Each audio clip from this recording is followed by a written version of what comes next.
असंभाळ दिल्ली प्रदूषण गंभीर स्तर में वायु प्रदूषण आज भी सकाळू सकाळू विषक्त धुआं कुहुड़ी घोड़ई हुई रही दिल्ली।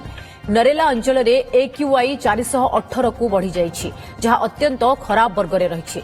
अक्षरधाम, आनंद विहार, वाजीपुर आदि अंचल में 400 उपरे रही AQI।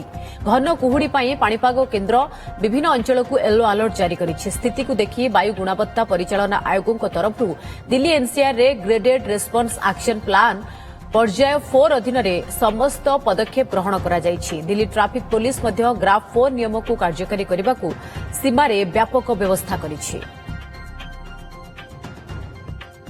Senior reporter Shivanand Raut अधिक सूचना पाई आम सह लाइव रहिछन्ते। शिवानंद, आ भितरे 12:30 बाजिबाकू जाउछि एवं आमे प्रत्येक दिन देखुछन्ती जे दिल्ली रे पूरा धुआं धुआं परिवेश। आजिर स्थिति प्रथमे कहंतु एवं ता भितरे एयर क्वालिटी इंडेक्स विभिन्न स्थान रे कुहा जाउछि 400 रु ऊपर को पहुंची जाउछि। स्थिति प्रकृत रे केते गंभीर, साधारण जीवन यात्रा निश्वास प्रश्वास नबारे केते कष्ट अनुभव करूछन्ती दिल्लीवासी?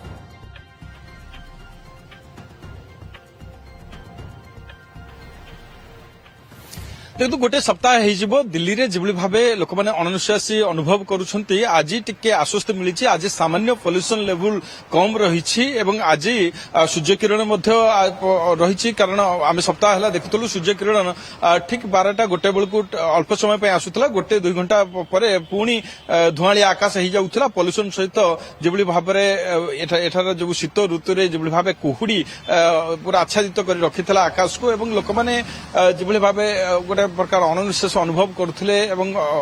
जो भाव सोशल मीडिया ए नहीं तीव्र प्रतिक्रिया माने आसुला, जहां नहीं बर्तमान टिके आश्वस्ति एथि लगुच, कारण आज वायु चलाचल ठीक रही। आज स्वाभाविक स्थिति की आसीजिव बोली जहां अनुमान समस्त करुछथि, कारण जहां कह जाउथला 22 तारिख रे पाणीपाग टिके परिवर्तन हबो एवं सेथरे मध्य आज वास्तव में देखा मिलुछि टिके सामान्य परिवर्तन होउछि। किंतु अन्य दिल्ली NCR रे अनेक जगह आज मध्य AQI लेवल 300 रु 400 मध्य रही। आपण बबना कथा कहतु, नरेला कथा कहतु बा आनंद विहार कथा कहतु, सेठारे 400 आज सकाळु सकाळु जा AQI लेवल रही, किंतु आज अनेक जगह मध्य 300 पाखापाखि रही, जहाँकि सेठारे मध्य आश्वस्त घर लोक अनुभव करुछंती। लोक माने एभली वातावरण चाहूथिले, किंतु वर्तमान जेहेतु ग्राफ 4 सरकार करिछंती, कटकणा अनेक लागिछि, निर्माण कार्य पर कटकणा लागिछि, स्कूल गुडिको बंद कर दिया, छोट पिलांकु घर रही हाइब्रिड मोड रे पाठ पढ़ा जाउछि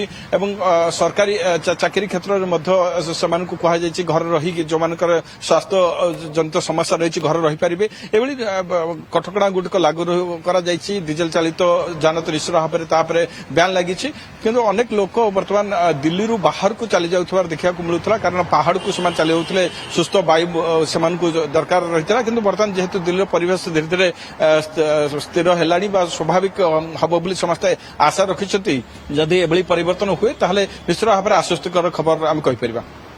ओके, बहुत बहुत धन्यवाद शिवानंद आपनकर समस्त सूचना पाई। जेमति शिवानंद आमको स्थिति देखौतिले जे आज पागरे ढेर परिवर्तन होइछि, आज सूर्य किरण आसीछि, वायु चलाचल मध्य स्वाभाविक रहिछि। तो दिल्लीवासी आशा करिसेंती एणिकी प्रदूषणर मात्रा कमिबो एवं स्थिति रे सुधार आसिबो।